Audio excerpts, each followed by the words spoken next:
Shnong. Kita nak tahu Jong lah. Kalau apa kita di paralok ni kita sim lagi shnong Jong kita. Sebab paralok mentah-mentah itu sudah sim lagi. Ayat. Sim ayat.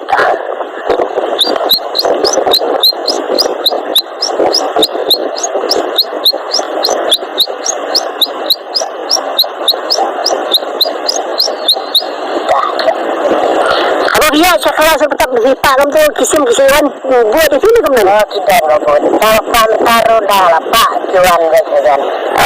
Deng ini Iban Pasim Sibin saya pek pima saya komen ada episode tenan.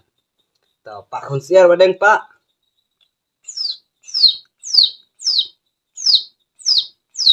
Tahu itai barit Pak noi belak Hamsan badeng Pak.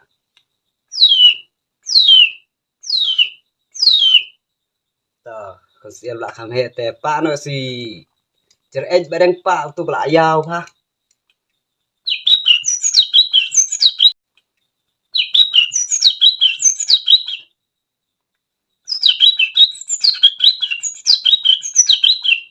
Setenan te Pak mereng no badeng Pak.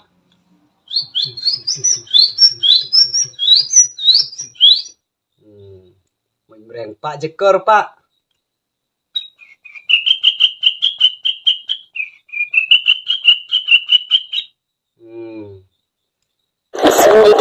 Sindidi, awal orang jeram pun ada nak kerap.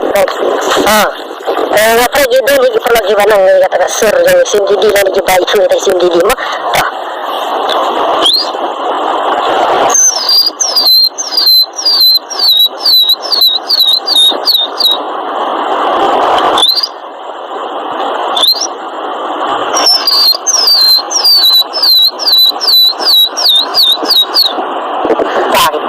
Sim di mo ya. Dia yang telur dia pun lah.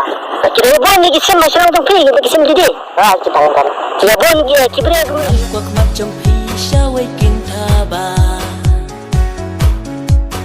na lô trong na pin đang dài lưng bà Oh, no, no, no, no.